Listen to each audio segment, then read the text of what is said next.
ফুটন্ত গরম পানিতে সেমাই সিদ্ধ করে আনকমন একটি রেসিপি বানিয়েছি। বাসার সবাই খেয়ে এত বেশি প্রশংসা করেছে, বলতেছে যে ঈদের দিন এটা কিন্তু অবশ্যই বানাবা। এত বেশি মজার, কারণ ঈদের দিন কিন্তু লাচ্চা সেমাই খেতে খেতে সবাই বিরক্ত হয়ে যায়। এরকম ভিন্ন রকমের কোনো কিছু থাকলে সবাই অনেক বেশি পছন্দ করবে। সেজন্য কিন্তু আমাদের সেমাই লাগবে। আমি যে লম্বা সেমাইগুলো আছে ওগুলো আমি নিয়েছি, মাঝখান থেকে ভেঙে আর এক প্যাকেট নুডলস দিয়েছি। এবার হচ্ছে ফুটন্ত গরম পানিতে দিয়ে এগুলাকে সিদ্ধ করে নেব। এগুলা সিদ্ধ করতে খুব একটা সময় লাগবে না, খুব অল্প সময়ের ভিতরে কিন্তু সিদ্ধ হয়ে যাবে। এই ধরেন 2 থেকে 3 মিনিটের ভিতর সিদ্ধ হয়ে যাবে।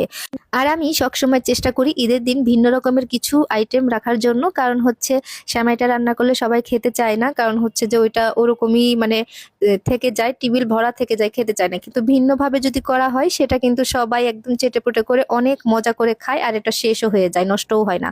তো আমি কিন্তু নুডলস গুলা সিদ্ধ করে পানিটা ঝরিয়ে নিয়েছি। এবার হচ্ছে এখানে 2টা ডিম ঢেলে দিচ্ছি, ঠিক আছে। আপনারা চাইলে কিন্তু একটা ডিম দিয়েও করে নিতে পারেন। আমি এখানে 2টা ডিম দিয়েছি, আর 10 টাকার যে গুঁড়া দুধ আছে ওগুলা 1 প্যাকেট দিয়ে দিচ্ছি। আর এখানে গুঁড়া দুধ দেওয়ার একটাই কারণ, গুঁড়া দুধটা দিলে খেতে এটা অনেক বেশি মজা হয়। আর এখানে আমি 2 চামচের মতো চিনি দিয়েছি। চিনিটা আপনারা বাড়িয়ে কমিয়ে দিতে পারেন যার যার টেস্ট অনুযায়ী। তারপর সামান্য পরিমাণে লবণ দিয়েছি। এখন হচ্ছে এখানে নারিকেল দিয়ে দিচ্ছি। আমি একটা নারিকেলের অর্ধেক এখানে দিয়েছি। নারিকেলটা দিলে খেতে অনেক বেশি মজা হয়। এটা আমি যেভাবে এটা রেডি করব, যে কাউকে খাওয়াবেন আপনার প্রশংসা করে ভাসিয়ে দেবে, 100% গ্যারান্টি দিয়ে বললাম আমি। এখন হচ্ছে সবগুলা কিন্তু আমি একটু মাখিয়ে নিয়েছি। তারপরে হচ্ছে এখানে আমি 1 টুকরার মতো লেবুর রস দিয়ে দিচ্ছি, এতে করে ডিমের গন্ধ থাকবে না। অনেকেরই প্রশ্ন থাকে, আপু ডিম দিলে কি ডিমের গন্ধ লাগবে না? লেবুর রসটা দিলে কিন্তু ডিমের গন্ধ লাগবে না।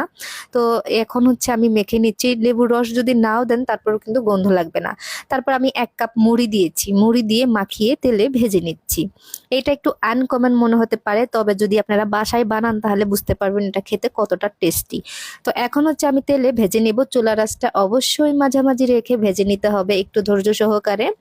একইভাবে আমি সবগুলা গোল্ডেন কালার করে ভেজে নিয়েছি। তো সবগুলা ভাজা শেষ, আমি নামিয়ে নিচ্ছি। কেউ চাইলে এটা এমনিতেও খেতে পারবেন, আবার কেউ চাইলে এইভাবে করে কিন্তু বানাতে পারেন, খেতে দারুণ হয়।